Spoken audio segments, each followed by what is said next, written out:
যে চুরি করতে চেয়েছিল তাকে আগেই ত্যাগ করেছি, নাম করে প্রাক্তন স্ত্রী সুজাতাকে বেনজির আক্রমণ সৌমিত্র খাঁর। বেইমান বলে কটাক্ষ সুজাতার। বিষ্ণুপুর লোকসভা কেন্দ্রের লোকসভা ভোটের দিনক্ষণ আগামী 25শে মে ধার্য করা হয়েছে। ভোট পর্ব সম্পন্ন হতে এখনও বেশ কিছুদিন বাকি থাকলেও প্রচার রীতিমতো তুঙ্গে। প্রচার চলাকালীন যুযুধান দুই পক্ষ একে অপরকে বাক্যবাণে বিদ্ধ করেই চলেছেন। পুনরাবৃত্তি হলো আরেকবার ওন্দা বিধানসভার অন্তর্গত নাকাইজুড়ি অঞ্চলের আগোয়া গ্রামে বিজেপির একটি প্রচার সভার আয়োজন করা হয়।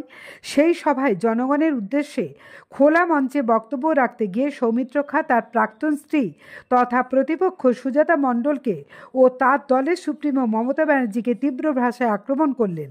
তিনি বলেন, যে চুরি করতে চেয়েছিল সেই প্রাক্তন স্ত্রী সুজাতাকে আগেই ত্যাগ করেছেন, কারণ তার দলের অভিষেক ব্যানার্জি চোর, সুজাতা একটা বড় চোর, তার জন্য তাকে ত্যাগ করেছেন।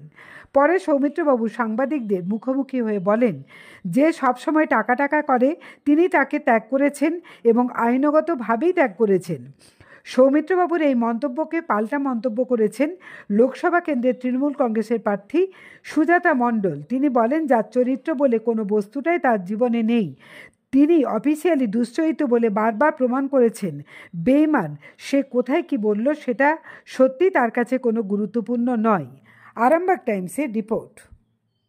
অনেক মিথ্যাবাদী করে, তো আপনারা যদি সত্যি থাকে প্রকাশ্যে আনুন, কারণ আপনার ভাইপোর মতো সৌমিত্র খাঁ চোর নয়। যে চুরি করতে চেয়েছিল তাকেই ত্যাগ করেছে, যে চুরি করতে চেয়েছিল সুজাতা তাকেই ত্যাগ করেছে। এই কথাটা জেনে রাখুন, কারণ সে একটা বড় চোর, তার জন্য তাকে ত্যাগ করেছে। যে জায়গায় দাঁড়িয়ে রাজনীতিটা করি, ভারতীয় জনতা পার্টি গরিব মানুষের উপকার করে, নরেন্দ্র মোদীজি আপনাদের মতো আট পড়ে মহিলাকে আজকে দেশের রাষ্ট্রপতি করেছেন।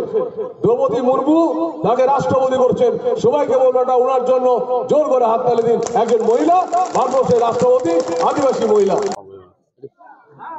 দাদা, আপনি বক্তব্য রাখতে গিয়ে বললেন যে চুরি করে তাকে আমি অনেকদিন আগেই সরিয়েছি। অভিষেক বন্দ্যোপাধ্যায় একটা চোর, তাকে তো সরিয়েছি। আর যে চুরির টাকার জন্য সবসময় টাকা টাকা টাকা চায় তাকে পরিত্যাগ করেছি, এবং এটা আইনত ভাবে, কোনো লুকিয়ে না।